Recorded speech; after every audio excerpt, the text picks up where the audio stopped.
Hi guys, welcome to LR Live UK. In today's episode, I have got just a £200 budget to make this Land Rover Defender enjoyable and comfortable to drive. But how much difference can £200 really make?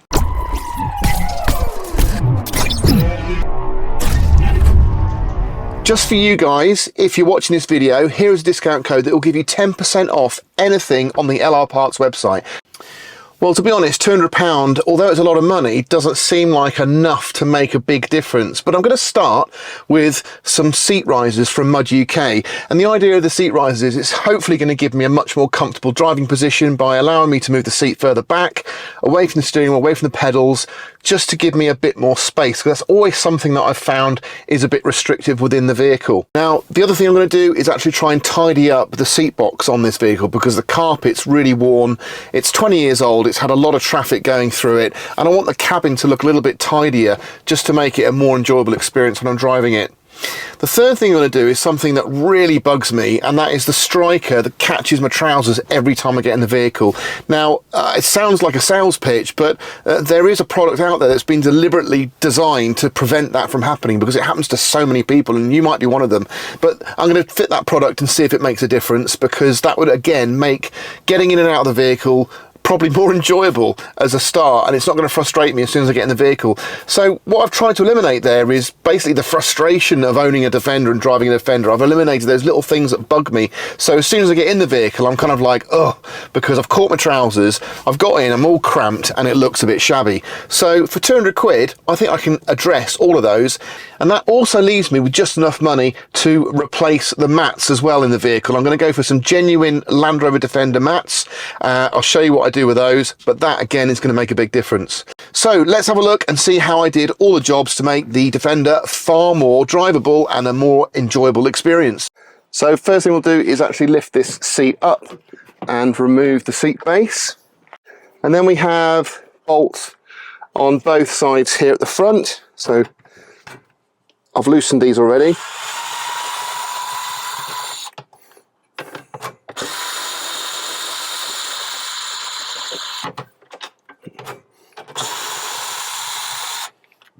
Okay, and now I'm just going to lean this seat back forward, and it's on its first click, so it's actually going to stay in place, but it's forward and out of the way.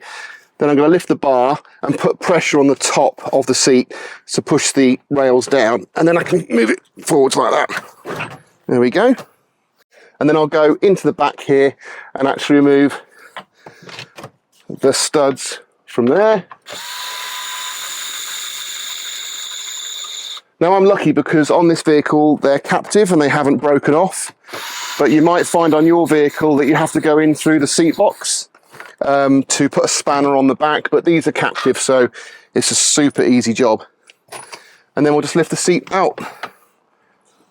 And there we go. So what we've got left here is we've got these packer washers. Now you might have two of these on your vehicle. They're just a thick washer. It's a spacer washer. Now you need to keep at least one on there, especially if you've got some matting, like a acoustic mat system in there or something. It just keeps the rails off the box, and there's no point fitting those seat risers if we're going to end up taking away all the spacers. You need to pre-install the plastic bung that comes in the kit. Then you just put your washers back in position. Now, if you had two of these washers at the front and the back, you can only have one. And the reason for that is this bolt is not long enough to go through two washers. So if you imagine, that's your bolt through the actual piece there. And then we put our washer on, and you can just see how much thread there is. Now, you'd think we have to get another one on there, but the trouble is these rib nuts are actually 5mm recessed before you get to the thread. So we're going to have at least one spacer on there. That's the most we can have. Now, for the back, you just have to offer the bolt up. So you've got to put the bolt actually inside the channel there. So we're just going to push it through. You can just see there. And it's in place. Now we've got our washer in there. Put our washer on the front. Literally just offer it into position again, and then we can screw it down. So there you go, nice and sturdy. That's one in place. And what you'll notice is at the back here, it actually extends over this ridge. So the actual seat riser goes over the back, and that's what gives you your extra sort of 2-inch reach for your seat. So it's a pretty simple idea, but it works really well. So we've got our seat frames in place. Now all we have to do is literally just put the old seat base back on. Again, I've got my seat still locked in position so it doesn't flap about. And we're going to be doing the rear ones first. Then we can recline our seat back again. Then you lift the rail at the front here just to slide the seat back. There we go. Remember, a little bit of thread lock on these bolts. And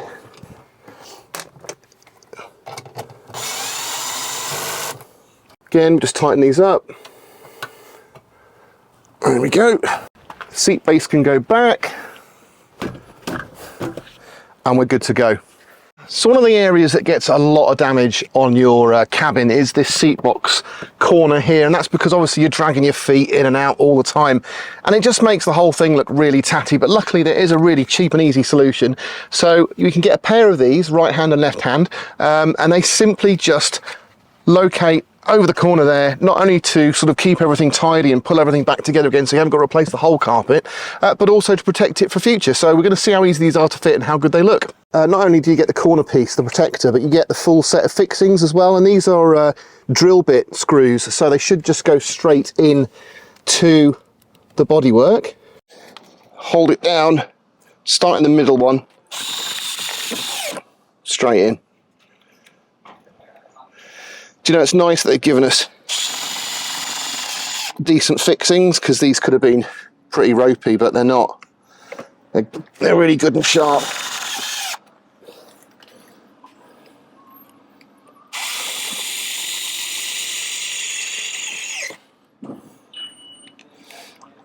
Also, the nice thing about the plastic is it's got a bit of flex to it, so it's not super brittle. So as you saw, I fitted them to both sides, and the thing I really like is obviously the plastic on them's quite flexible. It's not a really cheap brittle plastic, so you can screw them in and they do go nice and tight.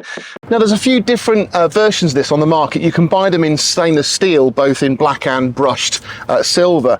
But to be honest, I just thought this was enough of a product, and I wasn't quite sure if it would look too tacky or a bit plasticky and cheap. But in place, it looks really solid and it looks really good. And I mean, it's just a very cheap, good, protective product.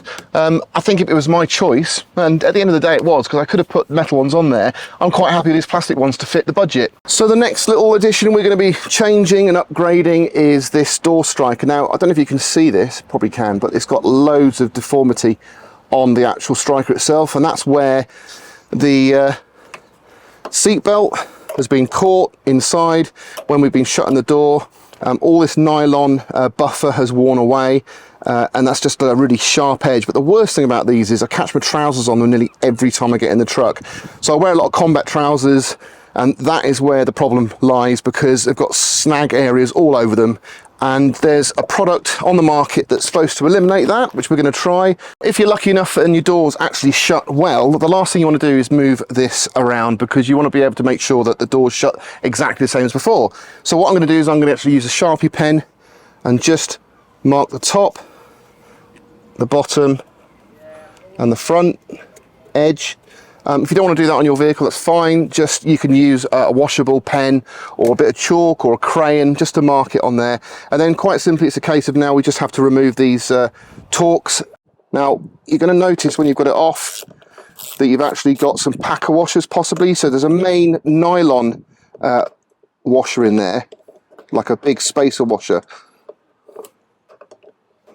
But you might have some additional ones on there as well. I don't think we've got any on ours, but you can see how loose it is. Now, it's a captive plate at the back, and that sits in here. So what you don't want to do is actually let that drop, and I'll show you that from behind in a minute. But if you can just hold on to it from the inside, it's pretty easy to get to, it's easy access. So we take these two bolts out. Now, I've still got my hand on the plate at the back. Okay, so there is your plate. So that's what sits inside the cavity in the B-pillar. Looks nice and clean, it's not rusty at all. And then we are going to take our new strikers. So you use the old bolts, so don't discard those. They're not handed, but here you go, you can see the way they're made. So stainless steel, which is nice. So there's no bits that stick out and ridge out to catch your trousers, and it's got this button head on the end as well, which is really good because that means it'll not snag, hopefully. Truth will be in the trying. If I offer these up together, so if I get the plates the same height, you can just see that this one is slightly higher. So because our striker isn't positioned correctly because it's a little bit too shallow, what you're going to need to fit are one at least of these, possibly two. So it's a quite simple little spacer. The nice thing about them is you haven't got to remove the whole striker to fit them in because they just slot in behind. So we'll get the packer, sit it behind the plastic washer. I'm going to go for two because I think that's what we need. So I've literally just slid those two behind. I've still got my points there for fixing. So we're just going to do it up now. It's a little bit loose. Make sure the packers don't move around. They'll squirm a little bit while you're tightening it up. So I reckon you can put at least 3 packers on there without having to change your bolts. Let's see if this now closes. Look at that, perfect. So that's all we needed. Just those 2 packer washers just to give it a little bit more depth that it didn't have before. And that is simply because, you know, you've got a difference in height of these two. So you're going to need those packer washers. So we'll do that as a kit, I think, and that's going to make it easier for you guys. They come as a pair, so even if you don't care about your passenger, you've still got one to fit. So we're going to do that now. Okay, so the last touch for our interior cabin improvement is a genuine set of rubber mats. Yeah, so I really like these mats. The thing I like about them the most, obviously they're a genuine part, they're really heavy duty, they're nice and floppy, they fit in the footwell really nicely, but they've also got this really deep ridge. You can see how deep that is for collecting any water that might ingress through the bulkhead, and then I can just tip it out, or if I get with muddy boots I can pull them out, I can jet wash them. So rubber mats really make a big difference in a vehicle like this, and they do help to keep the sound down as well. So yeah, all in all, a great product. So I think it's about time now we test out all our improvements. So you can see there, didn't snag my trousers on the striker, haven't caught the carpet with my leg, and I've got a really nice bit of space in here now. So the length makes a big difference between the seat and the pedals. So before, where I was a couple of inches closer, I just found it a little bit cramped because I was touching my leg on the steering wheel every time I was changing gear. But now, with that riser going back, it just feels a lot more comfortable. My shoulder's nice and comfortable against the A pillar, or the B pillar, sorry. And yeah, I just think it's a really worthy upgrade. So for the little amount of money that it costs just to make the whole experience of getting in and out your truck a lot easier, driving's a lot more comfortable, and I've got that additional mat on there. I just think, you know, they are the best things you can spend your money on. So because this episode is based on working on a budget of £200, it got the guys at LR Parts thinking maybe it's time we did another discount code. So for 1 week only, starting today, right now, for 7 days, you can get 10% off if you enter the code YT10 at the checkout. If you go to lrparts.net, choose anything you want. It can be an engine, a roof rack, a steering wheel, whatever. You get 10% off for 7 days only. Now, if you're watching this video in the far distant future and you've missed it, don't worry, there's plenty of discount codes that come along all the time, but just for you guys right now, because you've been so faithful and subscribed and you keep coming back and watching the videos, thank you for that. And so here is a 10% discount voucher exclusive to you guys, YT10. Enter it on checkout and get yourself 10% off. Well guys, that's about it for this episode. Thanks very much for watching. I hope you've enjoyed what you saw. If you did, please do give me a thumbs up and subscribe so you don't miss any future content. And basically, I hope you get a chance also to use that 10% off voucher. Just YT10 at checkout at lrparts.net. So for now, I'll catch you on the next one. I've then replaced something that really irritates me every time I get into the Land Rover, and that is these strikers. And a jumbo jet, are you joking?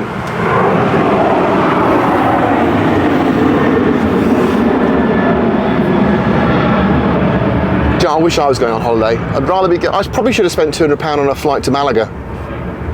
That's what I should have done. But no, I've spent it on my Land Rover. How many people have done that? You guys, I'm sure you've all done that. Skipped a holiday just to spend money on your Land Rover. So let's see what £200 can really get you. Woohoo! That took like 40 takes. I'm not even joking. Right.